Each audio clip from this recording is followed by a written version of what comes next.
Theater professor quits her job at a liberal arts college claiming she is afraid of the white rage of her students. She promptly takes a new job teaching mostly white students, also filled, we can only imagine, with the insatiable rage of whiteness. But at least she got a pay raise, right? I'm Dr. Duke, she's Katie, and this is the Dr. Duke Show.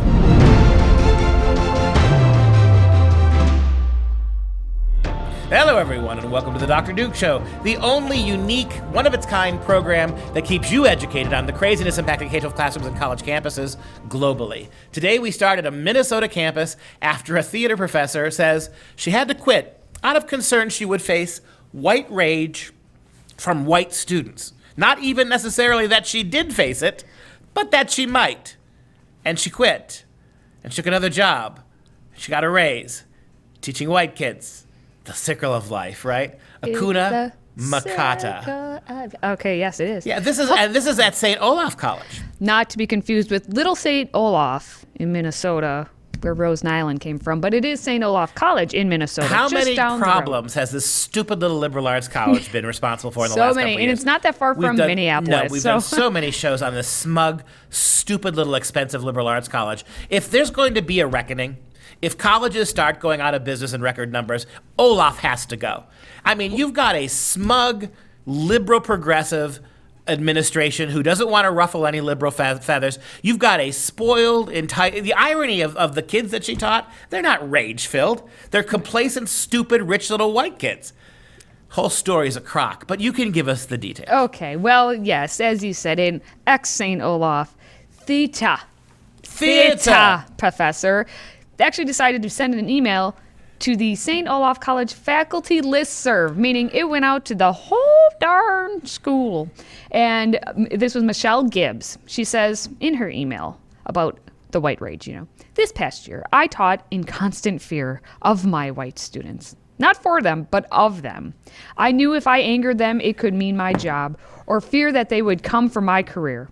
This type of white rage is real for many of us. I am leaving St. Olaf College because, as a black woman, I don't have the full support of my white colleagues at the college. There are not enough white faculty and administrators willing to stand on the front lines to support us against a biased system that is set up to fail us as black and brown faculty. But think about this. Nothing happened to her. Nothing. She is what's the word I'm looking for? Preemptively. She's preemptively calling everybody out. She hasn't been fired. She hasn't been censured. She says, first of all, and I mean this with all sincerity, the safest person on anybody's campus is the African American female professor.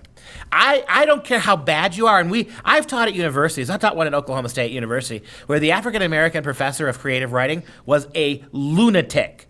A lunatic who couldn't be bothered to participate in any aspect of the college's life. Complete lunatic, but she was as inoculated from criticism, any criticism of her, any bad student evaluation she got, any bad and no, there wasn't a white administrator willing to write a negative comment about her because she would have had her lawyer called so fast.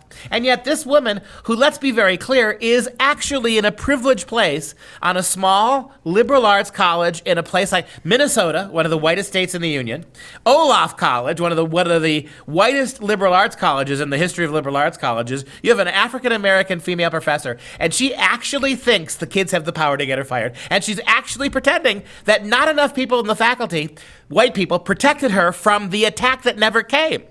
And she also called her work there unpaid emotional labor. She was getting paid a salary, yes, but her work was unpaid emotional labor. And the fact that somebody with this kind of intellectual problem, this mental vacuity, got immediately picked up by another university shows you how this is what I mean. Not only are you in a privileged position as an is she gay by any chance? Because if she were African American, female, and gay, holy cow, she would be there longer than the school itself. There's nothing you could do to get rid of her. And that's why people like that keep getting picked up, right? Because it's not about your qualifications, your attitudes, your emotional wellness, or your maturity. It's all about what you look like. These universities are hiring based simply on most cosmetic reasons. And she's afraid of the cosmetic reasons, but only because it's the white kids who could to her. But here's the deal. I took a look at where she went and where she came from. So St. Olaf has about 3,000 students, with less than 100 of them being black. Okay. She's going Olaf, check your privilege. She's going to Illinois Wesleyan University in Bloomington, Illinois, in their School of Theater Arts, and that they are a 69% white university with 6% black, which that university only has 1,700 students overall, so you're talking about 100 black kids. So she's actually going to a university that has fewer students but more black students. So I guess she's moving on up. Did she do the calculus? How many of those black kids are going to actually take theater classes? Good question. I don't know. White rage. And so this is what gets me, is they're vultures. It's like they feed off the refuse of their own imagination. This idea that these kids are so enraged. These kids. We've seen these kids over the last few years. We've done a number of stories about Olaf. This student body is ignorantly liberal, ignorantly and intolerantly leftist. The idea that they were trying to make this woman's life a living hell is BS. And clearly, one of these students, at least, wasn't raging against her professor, because St. Olaf student Carla Lorena Ruiz got the permission of Gibbs. She said it in her Facebook post, that she posted the images of this email. And she says, "Nice white people are dangerous. Minnesota nice is dangerous. You got to fight against racism, and that only starts with speaking up." And Lorena Ruiz just actually undercut the teacher's argument. Minnesota nice white people are the problem. It's not rage. For this professor and her idiot student, her little minority wannabe student, nice white people, that's what the rage is. When white people are white to me, that's rage-inducing. This is just a sham and a scam. And I love the fact about how Ruiz's letter actually sold out the argument. So it wasn't your mentor, your faculty mentor. It wasn't that she was facing actual rage. It's that everybody was being Minnesota nice. Minnesota nice. Right? They probably brought her a big plate of lutefisk, right? That's probably what happened. And she saw that big stinking mesh of congealed fish, and she said, "This is a frickin' hate crime." Well, that's the one thing I'll agree with you. Lutefisk is a hate crime.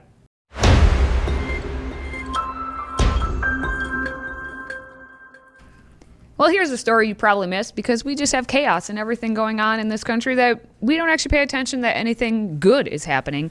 But we had something good. President Trump, the Donald, signed an executive order redirecting federal employers to weigh an applicant's skills over college degrees. On June 26th, President Trump said, "Today I'll sign an executive order that directs the federal government to replace outdated degree-based hiring with skills-based hiring. The federal government will no longer be narrowly focused on where you went to school, but the skills and the talents that you bring to the job."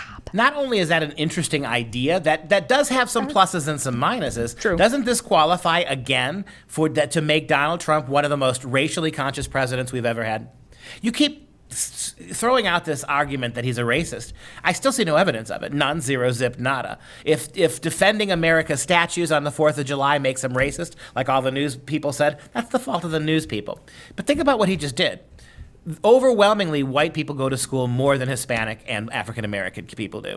And so now he's just created a policy where if what you want to do is hire minorities who don't have college degrees, you now don't, not only do you now have that opportunity, you have a mandate in which to do it. And I got to tell you, a African American who knows, a streetwise African American, that's racist to say that, Dr. Pesta, I'll take that over a 4-year degree undergrad in a typical St. Olaf College situation any day of the week.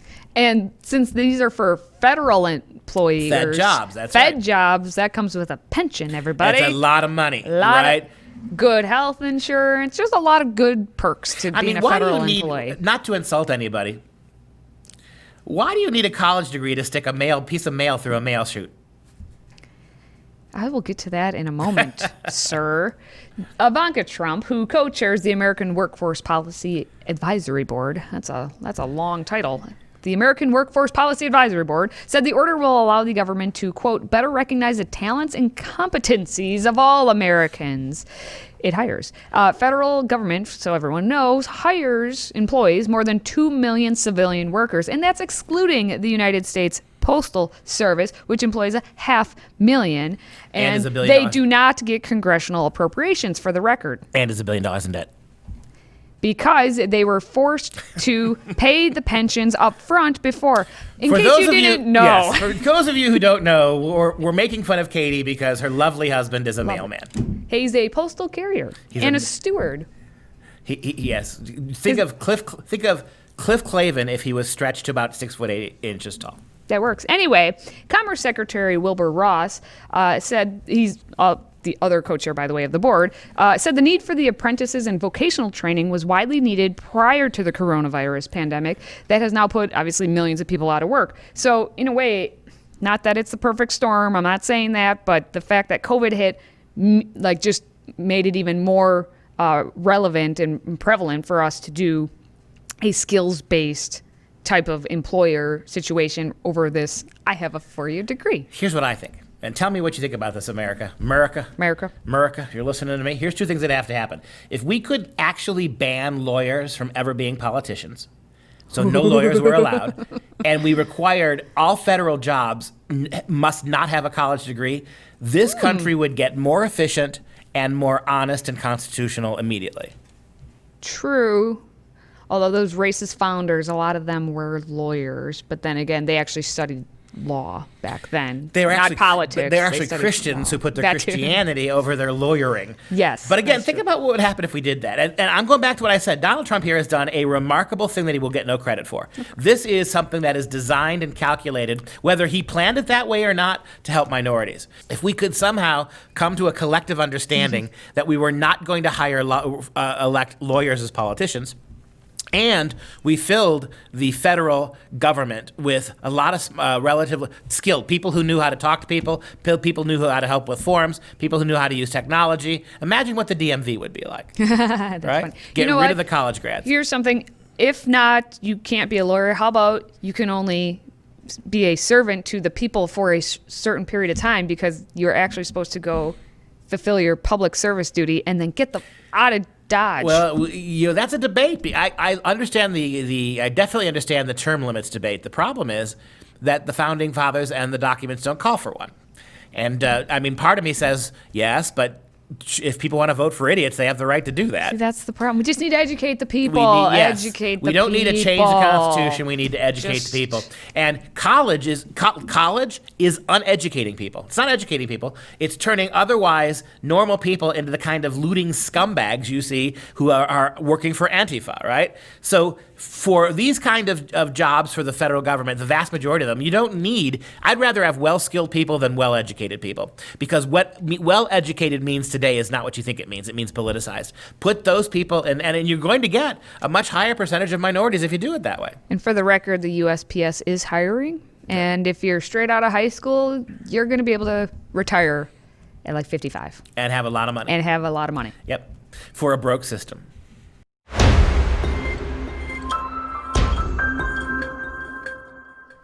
Well, over in the state of Michigan, where, you get all those blue-collar workers, we have a scholar who has now been forced to resign because the grad student union got to him and saying, how dare you use science and facts and things that are real.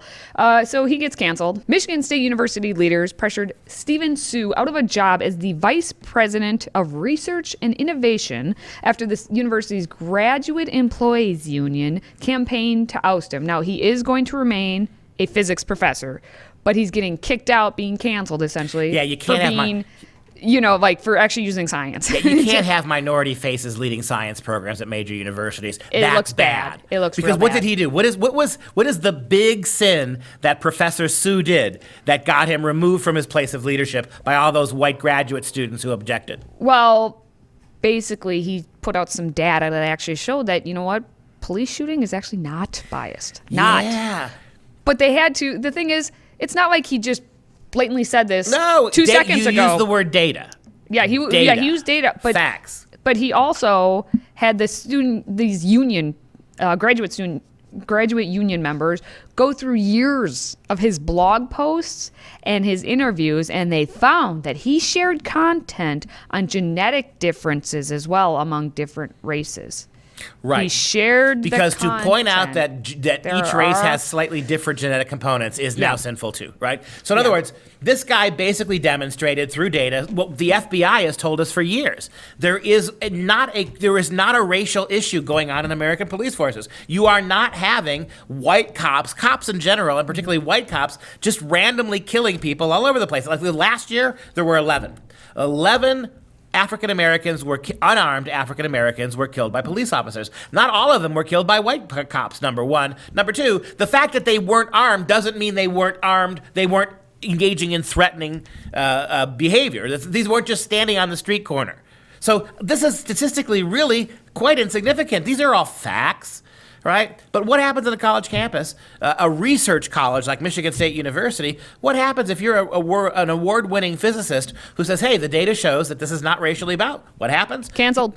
He gets canceled from his leader. Next time you have a liberal say to you, there aren't enough minorities and there aren't enough women in leadership places in the science, this is what they do to them. When you actually elect real scientists to positions of scientific leadership and they don't give you the results that you want, you cancel them. Yep, the union put out a petition signed by 800 people accusing Sue of, quote, scientific racism. What is it? Translation, racism that's based in fact. Yeah, so there was also, with this petition, an open letter that was signed by more than 500 faculty and staff at Michigan State University, but I took a look at all the names. A bulk of them are the PhD students because they're technically staff.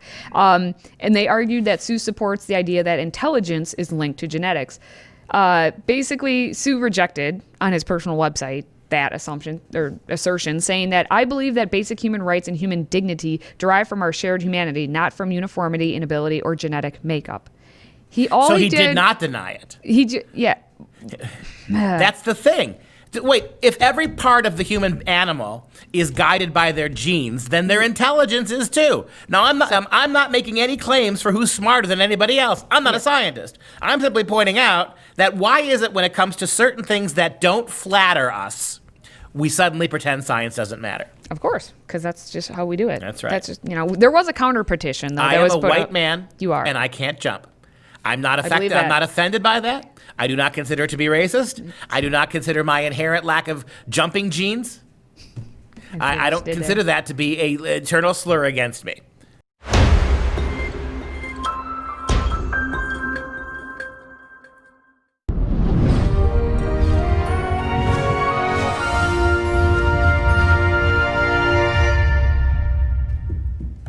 It's time now for some real education. The statue known as Venus Callipyge, or Aphrodite Callipygios, is literally named Venus of the Beautiful Butt. The ancient Roman marble statue, most likely a copy of an older Greek original, depicts a partially draped woman raising her garment to uncover her hips and buttocks and looking over her own shoulder, fully engaged in the act of watching her own watchers. The marble statue that survives today dates from the late 1st century BC. The lost Greek original is thought to have been bronze and to have been executed around 300 BC.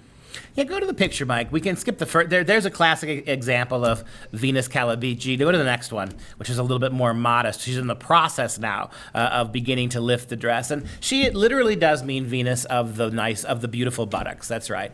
And I wanted to put this in because we did last week the Farnese Hercules, right, where you also had a very revealing naked Hercules, and to pair these statues together, there are a lot of similarities. Both the Hercules Farnese, if you didn't have a chance to go back and look at last shows, the Hercules Farnese and the Venus Callipyge are both models of ancient Greek statues, the originals of whom we think are lost, and they both tell us really interesting things about the nature of the demigod Hercules and the goddess of love, Aphrodite. Now remember, Aphrodite is the goddess of love, and when I say love, I don't mean romance. She is the goddess of physical love. So the idea that in this particular image, right, notice what she's doing. She is looking at herself. She can't help checking herself out because, after all, she is the physical embodiment of sexual allure. Go back to the previous image here. And here, she is doing the same thing. She is watching herself while watching you watch her. You may remember the story of Diana in Greek mythology. Diana, of course, was the goddess of chastity. She was the exact opposite of who Venus, and particularly Venus Callipyge was. And so Diana, there's a great story while she was bathing with her nymphs. The hunter Actaeon happened to be hiding behind a tree and watching her. He had happened to accidentally stumble upon this party of bathing nymphs, and he actually saw the goddess of chastity naked, which is the exact opposite of being watched by Venus. Venus is watching herself, the god of sex, and she is watching you watch her. She's her own voyeur. She's her own sex object. She self-objectifies and then objectifies you for watching her. It is the definition of what this kind of narcissistic romantic sexual love is. Meanwhile, you had Diana, the goddess of chastity, who when she realized she was being watched while she bathed naked, and her nymphs, by Actaeon, the hunter, she literally sent her hounds after Actaeon. They hunted him down and they tore him to pieces.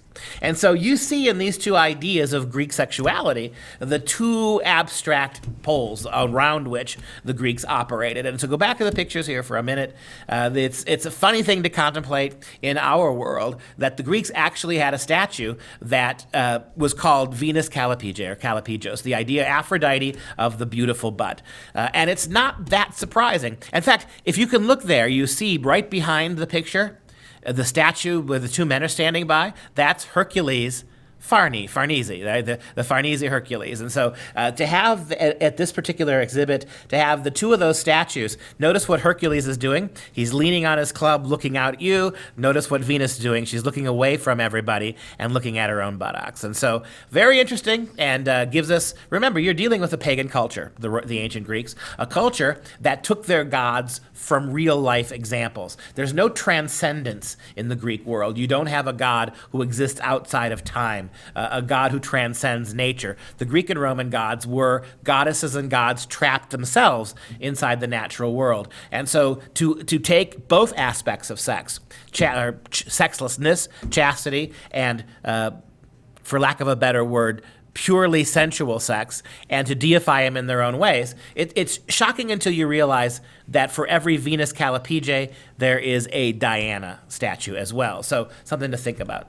But we're not done yet. As always, you can follow us on Facebook and Parler, and if you have a question for our Friday Q&A, visit freedomproject.com/askduke or send us a message on social media. Now, as a reminder, Freedom Project Academy's live online school is enrolling new students, and we have just 2 weeks left. So you have 2 weeks to get your kids into Freedom Project Academy. Request your free packet at freedomforschool.com. That's freedom, F-O-R, school.com. Now we're going to wrap things up with our fun fact of the day. The USPS employs more than 97,000 veterans, making it one of the largest employers of veterans in our country. Again, you want to make the federal government run better? Make 50% of your federal staff former military and watch how much gets done and how much more efficiently it gets done. In other words, we still are doing everything exactly backwards. No more lawyers and no more college diplomas for most of these people, and you're going to get a better system. And that's going to do it for this show. For Freedom Project, I'm Duke. She's Katie. Until next time, stay educated, my friends.